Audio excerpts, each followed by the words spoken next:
You're still tuned in to Culture Daily. Now, on Unpacking this morning, we all have gone international, okay? So take that from us. You can now refer to us as, international TV presenters. So that is okay. We have PJ Morton with us in the studios. We're going to be having a conversation with him. Let's get to know the reason he's in Ghana, what he's working on, and everything else that you will be very interested to know about. Now, for those who do not know, PJ Morton, he is a record producer, he's a musician, he's a singer, he's a songwriter, and keyboardist for the most popular group Maroon 5. Are we excited? Oh, yeah. Yes, we're excited. I'm excited to be here. Good to be here with us this morning. You're welcome, PJ. Yeah, good to be here. International, Yeah. The best way to welcome will be to show you the real Ghanaian greeting. Okay. So there's 1, there's 2, there's 3, and then the snap.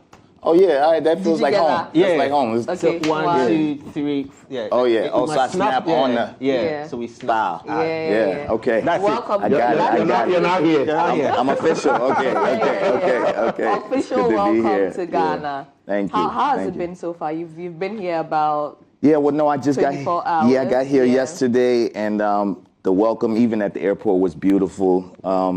I got welcomed to Ghana. They told me, welcome back home, and it felt like that is my first time here, but it does feel like I'm coming back home.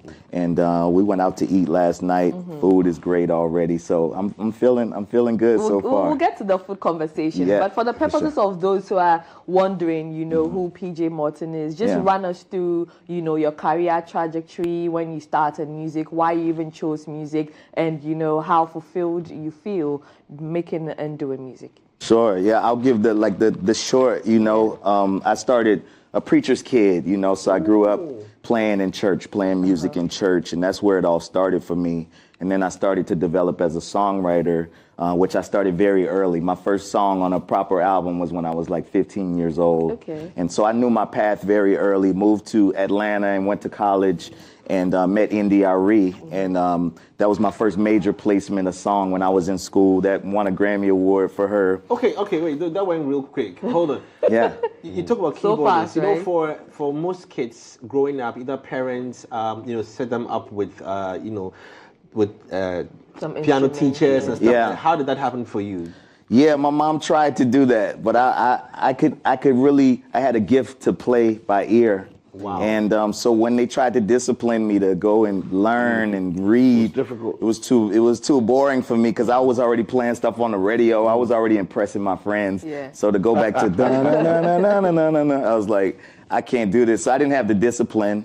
And I mean, well, it worked out. I'm still here. I don't read music.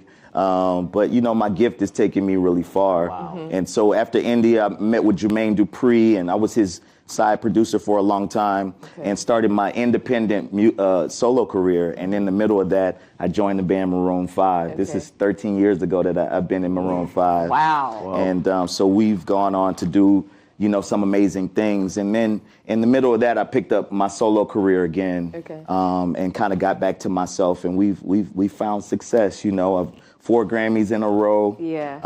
And just really touring all over. And that's what brings me here. Right. You're welcome again to Ghana. Now, your tour, no question. Your tour has seen you go to South Africa. You've done Nigeria as well, and then Ghana. From Ghana, you're going to Egypt. I'll go to Egypt from here. To Egypt. Yeah. Yeah. But what has also informed the African tour? What was the need for you to do that? Is it also just following what everyone is doing, where now the narrative is people finding their roots again, coming back home, and all of that?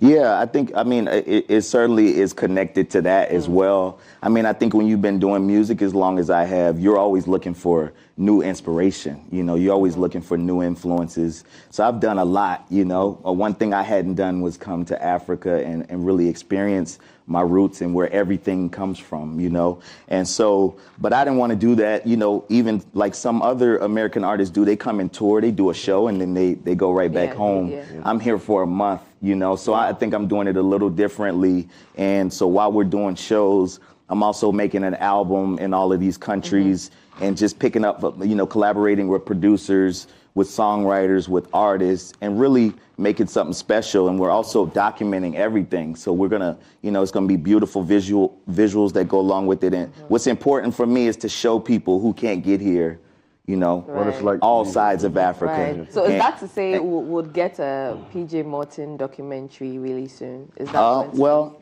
I guess you just broke that. International. Yeah, you know what I'm saying? That's why. But no, with the album, I'm a visual person, so I definitely want to. I mean, we're making the album in real time. I put the pressure on myself to write the whole album in 30 days, Wow. Yeah, so we're showing that whole process. So, but I'm discovering myself while we're doing this, and discovering all different types of things and showing the beauty of Africa as well all over. So yes, it'll be some type of documentary that's focused on my trip here in Africa and the album we're making. Yeah. I'm talking about putting pressure on yourself. Being your first quote unquote big break, going straight to a Grammy. Yeah. For a legend like India Arie. Yeah. What was that like at that age? Okay, so you're working on a song for India Arie. That's a big deal already. Oh, very much so. Yeah. And then you wake up months later and then it wins a Grammy. Wins a Grammy, and you're still just in college and like. What was that like? It was crazy. I don't think I fully even grasped what was happening, because it was happening so fast. I was just happy to be there, to work with a real artist, that was on a real label and had a real budget and was like on the radio. Yeah, I was just excited to be there. So I didn't even fully grasp the whole. Oh, it's nominated for a Grammy. I didn't go to the Grammys, it was like I was just experiencing it, and that was a big start for me. But so many lessons. What I realized is you have so many ups, you got downs. So I just try to stay right here. But it was a huge lesson, and right after that, I went on tour with Erykah Badu. It was my very first tour. Wow. So I've been blessed to be around legends, man, from the beginning, and I think they've been great examples for me. How did they, you speak about what they did for you, but of course, there was a certain value that you also added to their brands. Mm-hmm. How was it like for you with, your presence and your inputs into the songwriting, the creation, the creative process as well? Yeah. What do you think you also added so much to their brands? Yeah, well, I just try to be myself. I think everybody else is taken. I try to not follow trends, and I think sometimes that works. Sometimes that makes the journey harder, but a lot of times that works and allows me to stand out when people know they want something a little different. So in the case of India Arie, it was a song. We were friends. We lived in the same place, and I met her before her first album came out, but I was on the second album. So I watched the first thing happen. I watched her. The year she was nominated for 8 Grammys and lost them all and went through all of that, and I was there for the second record. But I think it was the relationship, and because I wrote the song totally by myself and just gave it to her and thought it could fit. But I'm just real sensitive to artists. Since I knew her, I knew a song that could fit, And with Badu, her music director was a childhood friend of mine. I was just about to graduate college. He was like, "You want to come on the road?" And, people knew what I do for a long time because, like I said, I started playing very young. So it was kind of known around musicians what I did. I thought college was going to take me out of it, but I just worked twice as hard, got out of college and still was able to stay in music. But still on the Grammy conversation, right? In Ghana specifically, people or artists are also creating their works, creating their music with that focus. You having won 4 Grammys, what would you say is that thing that artists should look out for, in also creating music and to an extent maybe getting, Grammy recognition, nomination, and hopefully winning a Grammy? Yeah, I mean, I would say not to focus on it. That's just the key probably, is to try to make the best art that you can. I know that's like so cliche. But you'd be surprised how few people actually do that. I mean, they're chasing a Grammy or they're chasing a radio hit or they're chasing. But what allows that hit to happen or allows that Grammy to happen is just being yourself, and trying to figure out what that is and what separates you.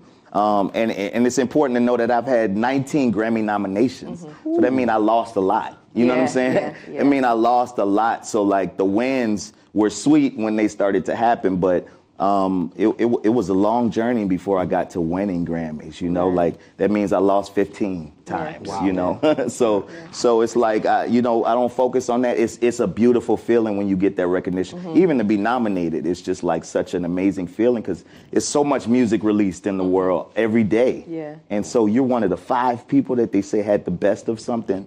It's really special, That's a big deal. but you can't let that drive you also, you know, like you have that there and you're like, man, that lets me know I'm on the right track, but it can't be the reason you're doing it because then you never get to the actual art that gets you there, if that makes sense.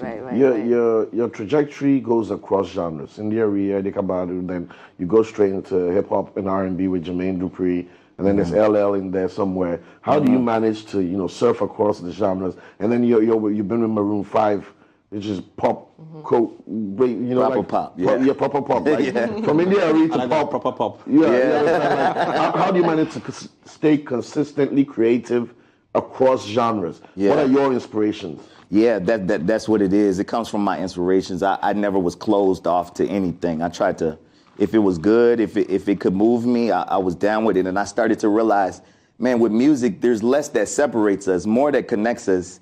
But it's just somebody else's, you know, they grew up with this influence, so their version sounds like this and ours sound like, that's what I'm realizing with all throughout Africa and New Orleans, where I'm from. Man, it's so similar. You know, our beat is on this side and yours is on that side. It's the same spirit, it's the same energy, you know? And so I try to remain myself in all of those different rooms. You know, I've seen producers and writers change and become somebody else in all those different rooms. I'm just who I am, and how it moves me is how it moves me. So that's allowed me to be in all these rooms authentically. You know what I'm saying? Not just because, but like, because I genuinely, I listened to the Beatles and Stevie Wonder and Al Green and Elton John and Billy Joel, but also cocktail of ideas. Yeah, I'm always listening to music. I don't close myself off to anything because you never know what could move you. So I just remain open. Do you But sleep? that's really good. Man, I was just going to ask, what's great question.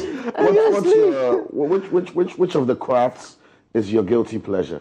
Production, songwriting, or making the whole music? What's your guilty pleasure? Yeah, it's all, you know, they all do different things. Well, because performing live, I love making the album, right? Like, I love this process of what we're doing right now. I'm even starting to sequence the album. I mean, I have so much fun. I think the order of an album is so important, all of that stuff.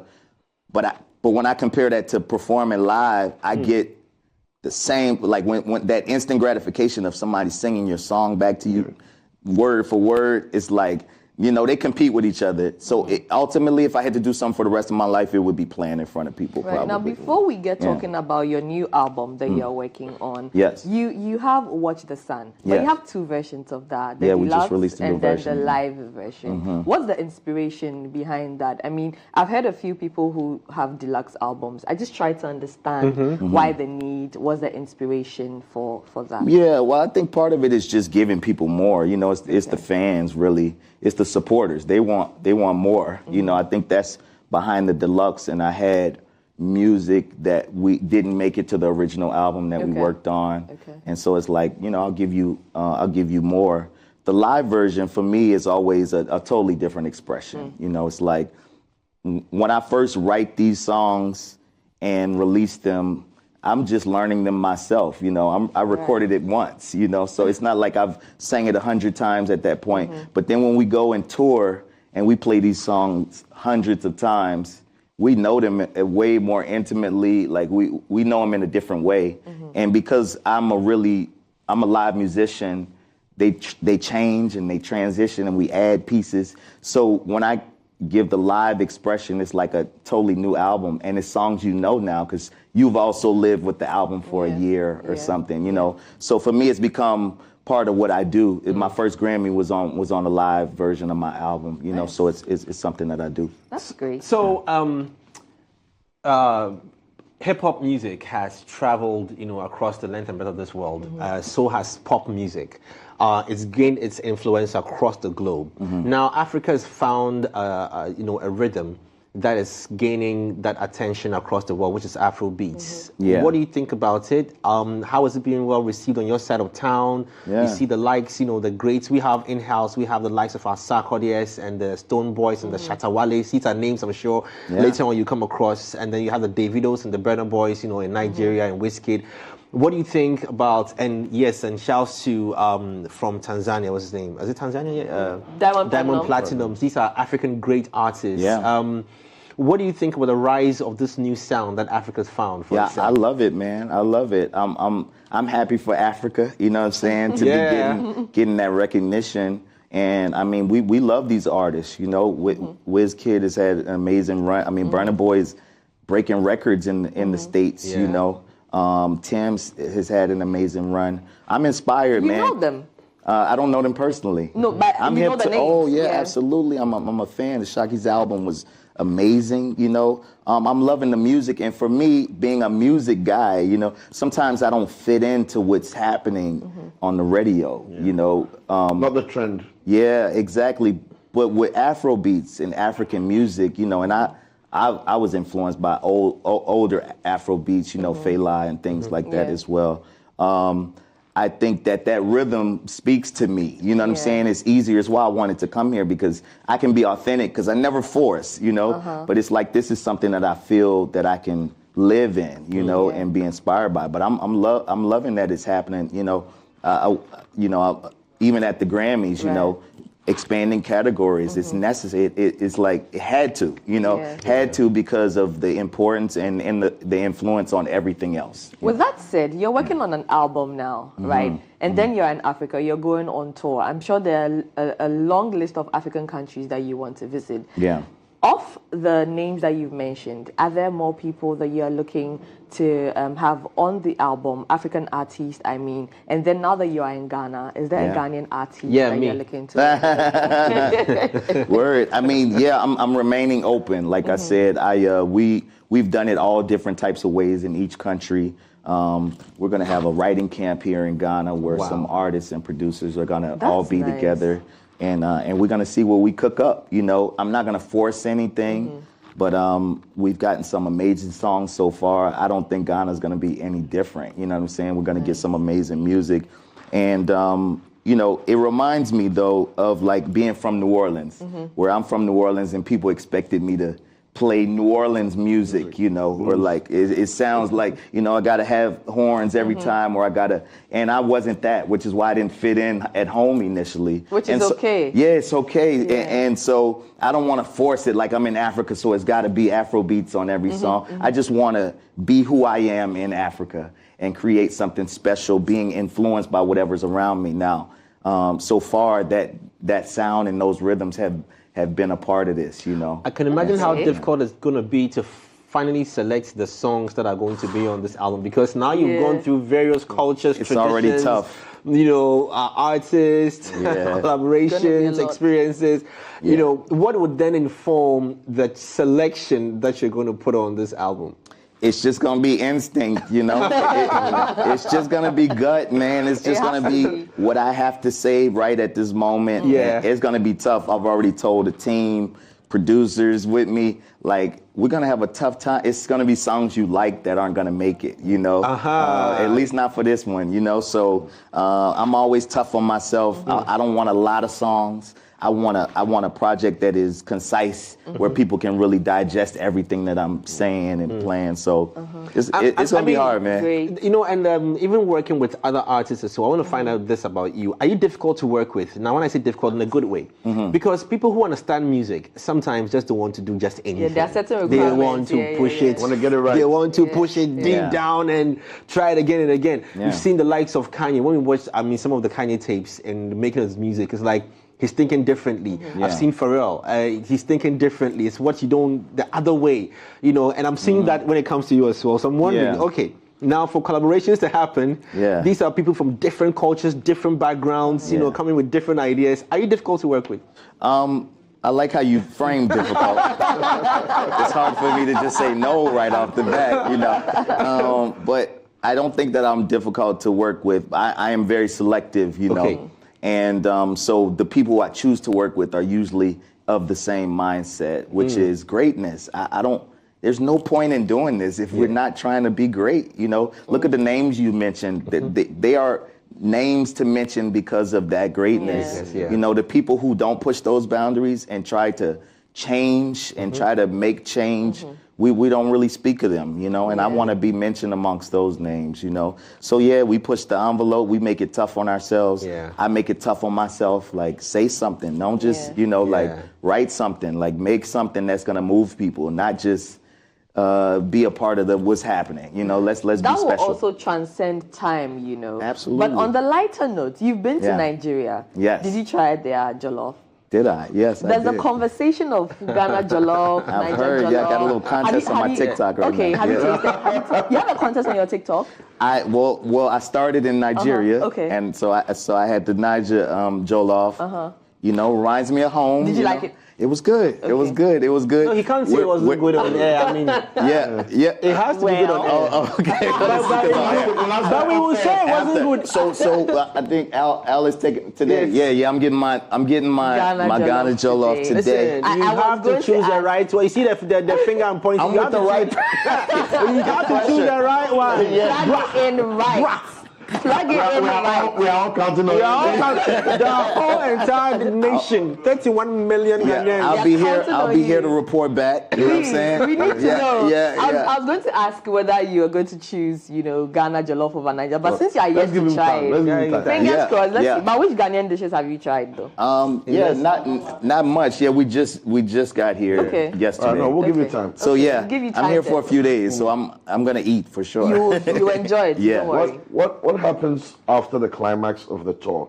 So we've had a lot of musicians come. I think the most recent person we had was Ludacris. Exactly. So what happens? How do you stay? What's the plan to stay connected to Africa and these inspirations and these artists and these genres that you have been immersed in? Right. And I keep wanting to draw down on, did Luda stay for a month and did he make an album here? You know what I'm saying? I'm already moving different, you know.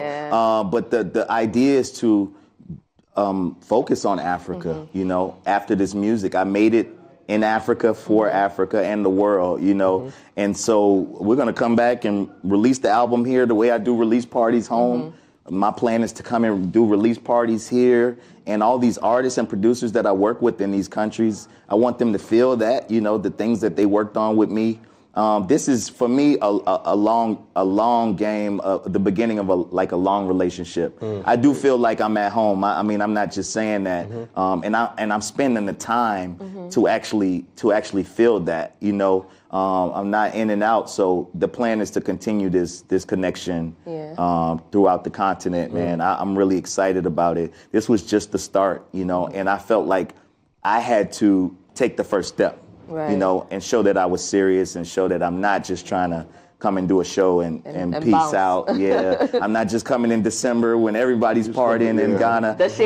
You know, I'm here on my own, you know, and so I just hope that that's you know, at least a sign of the start of what I'm trying to do and how the connection is real. You know? Now, talking about not just coming in and going out, right? You have an event on Saturday, tomorrow, that's right, at Treehouse, right? Yeah. What are your expectations of the event?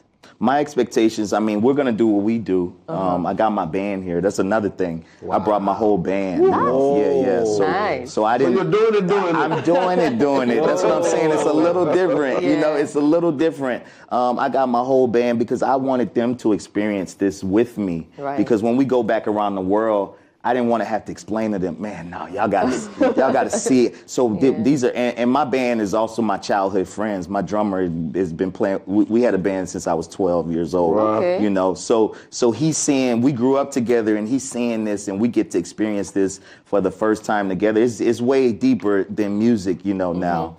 And so you were going to do what we do. And I imagine, even just from the love I've received already, that it's going to be a give and take out there, you know, when we performing. And so we got a lot of energy on the show. It's some authentic soul music, you know, that we bring in. So it's going to be a good time. Looking forward to it. Well, if you do a reverse of this as well, it'd be great to invite select African, you know, influencers, personalities, media, reverse the other way. Carry them.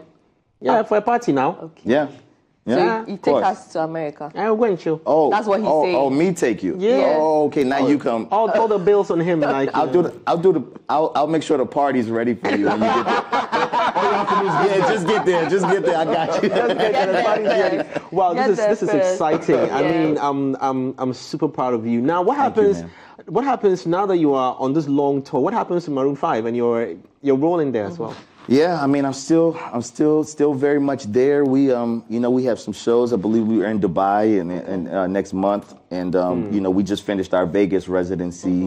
We're the same place Usher is, so where Usher does his residency in Vegas, we swap out dates. Us, Usher, Bruno, and so that's still very much going strong. We're just juggling and. They're so proud of me, even seeing me do this. It's something that they hadn't done, not at this level, not this many countries in Africa. So I'm setting an example even for the biggest artists in the world to show them that it's okay.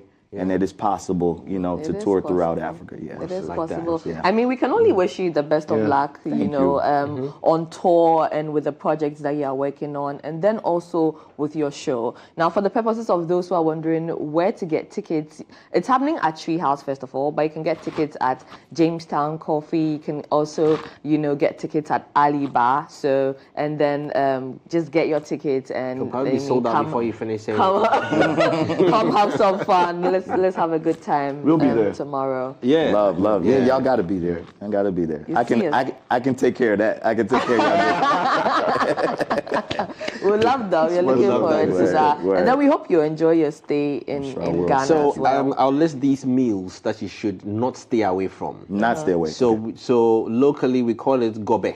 Gobe. But it's beans or peas and plantain. Ooh, fried. Sounds good. Lovely. Yeah. Then we have with a mixture. grated cassava. You choose your what accessory grated of choice. cassava? Okay. It goes with anything. Grated cassava is gari. So got it. Gari. It goes Gari. with everything. Gari. It's like a delicacy. So across the nation. Yeah, everybody loves gobe. Yeah. In fact, they have gobe challenges to popular The best. Who makes the best? Okay. Yeah, Gobe festival. There's this girl who went viral. She's curvy and all, and she sells it, and now she's just gone super viral with Wow. it. And because of that, there was this whole festival for gobe. Wow. Yeah, Sounds like New Orleans. We got fried chicken festival. Ah, Yeah. Around what time of year? I got you.